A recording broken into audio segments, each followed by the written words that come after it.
It's your boy Duke Auto Solution. Right now, I'm changing the oil of this vehicle. Please do not let your oil get that in this condition. Because soon as it get in that condition, you start cracking your engine, start messing up the engine of your car.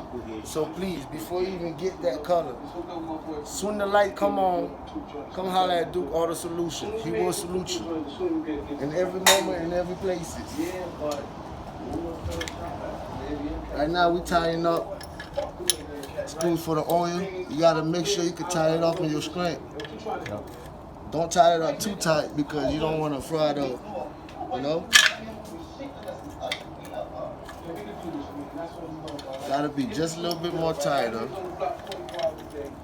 And the filter, make sure you tie up the filter a little bit tighter and you'll be alright, you know?